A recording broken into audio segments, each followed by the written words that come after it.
Hello दोस्तों, corpus juris channel में आपका स्वागत है। मैं हूं मनीष और आज डिस्कस करेंगे हम लेक्चर 2 जो काफ़ी इम्पोर्टेंट है। कॉन्स्टिट्यूशंस के कुछ इंपॉर्टेंट क्वेश्चंस को हम लेकर के यहाँ पे आए हैं। जैसा कि हम अपने प्रीवियस वीडियो यानी कि लेक्चर फर्स्ट में जो हमने डिस्कस कर लिया था कुछ इंपॉर्टेंट क्वेश्चन जो basic concept of the constitution और जो है प्रीएम्बल से रिलेटेड थे। तो अब हम इस वीडियो में देखेंगे जो इम्पोर्टेंट क्वेश्चन लेकर आए हैं वो जो है कैरेक्टरिस्टिक और नेचर ऑफ द कॉन्स्टिट्यूशन से। ठीक है, तो सबसे पहला क्वेश्चन जो है ये है कि SR Bombay versus union of India, ये काफ़ी इम्पोर्टेंट केस है। ठीक है, लीडिंग केस है। इसमें जो है सर्वोच्च न्यायालय यानी कि सुप्रीम कोर्ट ने क्या नेचर अडॉप्ट किया था कि वो जो हमारा इंडियन कॉन्स्टिट्यूशन है वो जो है संघात्मक है कि अर्ध संघात्मक है कि सहकारी संघ है कि या इसमें से कोई नहीं है।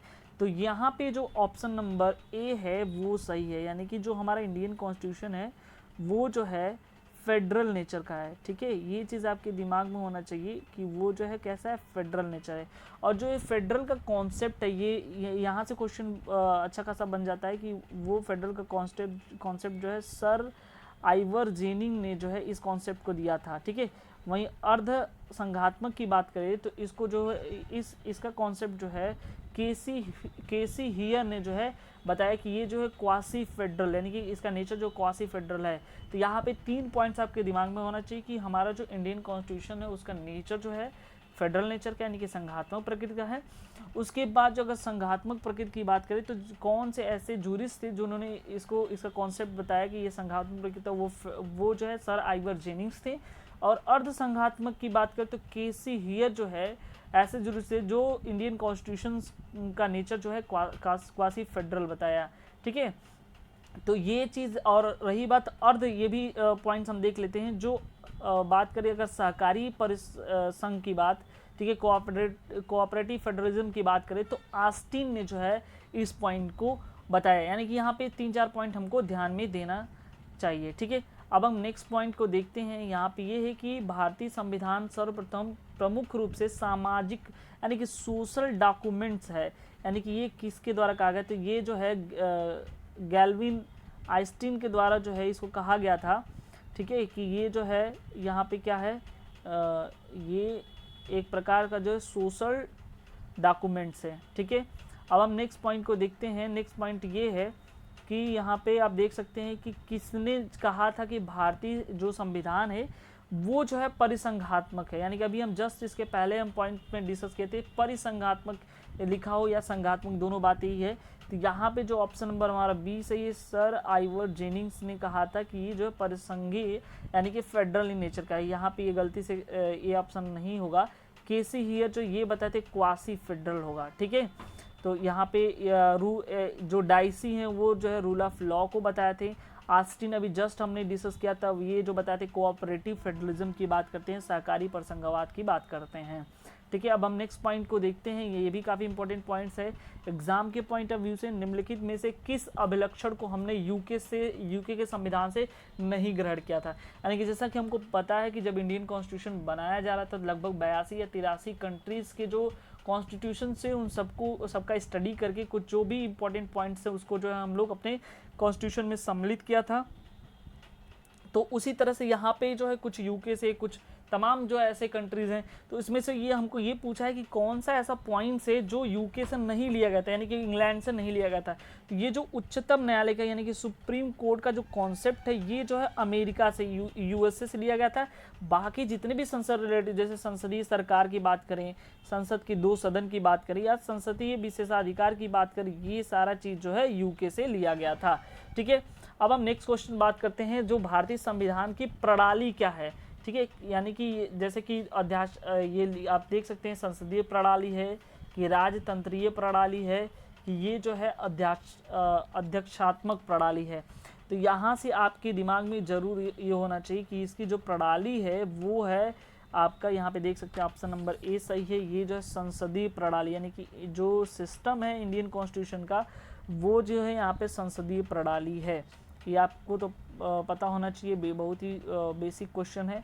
उसके बाद हम यहाँ पे देखते हैं कि ये हमारे पास एक नया क्वेश्चन है, निम्नलिखित में से किस लेखक ने भारतीय संविधान को अर्ध परिसंघ। देखिए कई बार ये क्वेश्चन जो है थोड़ा सा चेंज कर करके पूछ रहे, क्वासी फेडरल किसके अनुसार, तो प्रोफेसर केसी हियर के अनुसार जो है ये क्या है, क्वासी फेडरल है। ये पॉइंट्स आपके दिमाग में होना चाहिए, यानी कि ये जो है क्या बताए थे, क्वासी फेडरल की बात किए थे। वहीं जो सर आइवर जेनिंग्स जो है किसकी बात किए थे, वो फेडरल की बात किए थे। अब हम नेक्स्ट क्वेश्चन देखते हैं, भारत के संविधान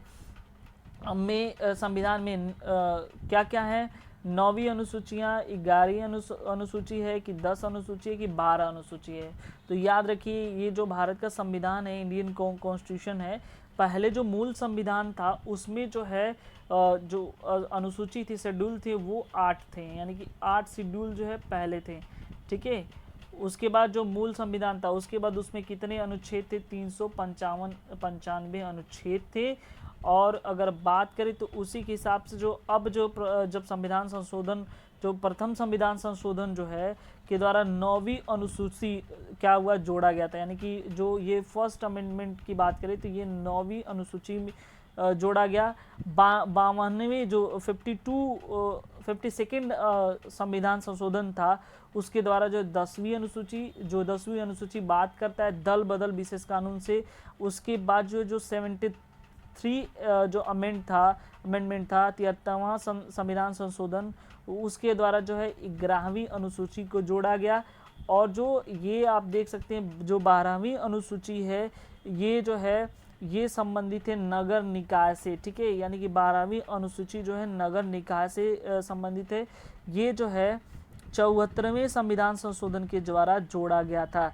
ठीक है, तो यहाँ से जो है 74वें संविधान संशोधन द्वारा जो 12वीं अनुसूची जोड़ा गया था, इसमें 18 सब्जेक्ट का उल्लेख है जो नगर पालिकाओं को विधि बनाने की शक्ति प्रदान करते हैं। देखिए हम फिर से मैं रिपीट कर देता हूँ कि ये जो 9वीं अनुसूची है, ये 9th अनुसूची, वो जो है 52वें संविधान संशोधन द्वारा जो है प्रथम संविधान संशोधन द्वारा जोड़ा गया था। ये गलत यहाँ पे हो गया है। और ये जो है 52वें 10वीं अनुसूची जो है 52वें संविधान संशोधन द्वारा जोड़ा गया, जो दल बदल की बात करता है। और ये 11वां जो अनुसूची है हमारा, ये जो है 73वें संविधान संशोधन के द्वारा जोड़ा गया। और ये जो है विशेषकर जो है बात करता है जो ये पंचायत से संबंधित, और जो 74वें संविधान संशोधन द्वारा जो है ये 12वीं अनुसूची को जोड़ा गया जो नगर निकाय निगम से संबंधित बात करता है। ठीक है, यही 12वीं अनुसूची एक ऐसी अनुसूची है जो नगर पालिकाओं को विधि बनाने की शक्ति प्रदान करती है। तो आई होप ये पॉइंट्स आपको समझ में आया होगा। एक क्वेश्चन पूछा जा सकता है कि कौन सी ऐसी अनुसूची है जो नगर पालिकाओं को विधि बनाने की शक्ति प्रदान करती, तो वो है 12वीं अनुसूची। ठीक है, अब हम नेक्स्ट पॉइंट को डिस्कस करते हैं। यहाँ पे देख लीजिए एक इस तरह के क्वेश्चन दिया हुआ है कि सूची 2 तरह की लिस्ट बनाएगा, फर्स्ट और सेकेंड। इसमें से आपको जो है मिलान करना है कि कौन सा आंसर सही है। अब बात करें समवर्ती सूची, कॉन्करेंट डिस्क किस देश से जो है लिया गया, विधि का शासन राज्य का नीति निर्देशक तत्व विधि द्वारा स्थापित प्रक्रिया। तो यहाँ पे जो आपको मिलाना है और किस से मिला करके इसमें और कौन सा हमारा ऑप्शन सही होगा। तो यहाँ हम बात करें अगर, तो ये जो राज्य का जो नीति निर्देशक, ये जो संविधान की सूची है, ये समवर्ती सूची, वो जो है ऑस्ट्रेलिया के संविधान से लिया गया था। यानी कि ए का जो है 4 है। आप देखिए ए का 4 यहाँ पे ए का ही है, यानी कि ऑप्शन नंबर डी हमारा सही है। यहाँ पे ए का 4 यानी कि ये समवर्ती सूची जो है ऑस्ट्रेलिया से लिया गया था। उसके बाद विधि का शासन जो है ब्रिटिश संविधान से लिया गया था। उसके बाद जो ये नीति निर्देशक तत्व तो जो है आयरलैंड से लिया गया था। और ये विधि द्वारा स्थापित प्रक्रिया जो है जापान से लिया गया था। तो ये यहाँ पे ऑप्शन नंबर हमारा डी सही है। तो इस तरह से हमको ये पॉइंट्स काफ़ी इंपॉर्टेंट हो जाता है, कई बार एग्जाम में पूछे थे कौन कौन सा पॉइंट जो कहाँ से लिया गया था। अब हम नेक्स्ट पॉइंट को डिस्कस करेंगे। ये जो विधि का शासन की व्याख्या संबंधी विधि शास्त्री हम पहले डिस्कस कर चुके हैं। बता दिए कि डाइसी जो है रूल ऑफ लॉ को बताते हैं, यानी कि ये रूल ऑफ यानी कि विधि के शासन के बारे में ये बताते हैं। ठीक है, उसके बाद जो हम नेक्स्ट डिस्कस करें कि निम्नलिखित में से किसे शक्ति का सर्वोच्च स्रोत माना जाता है। ठीक है, तो यहाँ पे जो है ऑप्शन आपके पास है कि सर्वोच्च न्यायालय को, कि ये सारी चीज़ तो यहाँ पे देख लीजिए हम पहले से लगा दिए हैं। भारत का संविधान को जो है सर्वोच्च माना जाता है, यानी कि भारतीय संविधान के अनुसार जो है ये संविधान ही सर्वोच्च है। इसके अंतर्गत जो है 3 बॉडीज़ विशेषकर काम करती हैं, एग्जीक्यूटिव, लेजिस्लेटिव और जुडिशरी। ठीक है, ये सभी लोग जो है इसके नीचे ही हैं। तो आई होप ये पॉइंट्स आपको समझ में होगा। ये सारे इंपॉर्टेंट क्वेश्चन हैं जो एग्ज़ाम के पॉइंट ऑफ व्यू से काफ़ी इंपॉर्टेंट है। तो थैंक यू वेरी मच।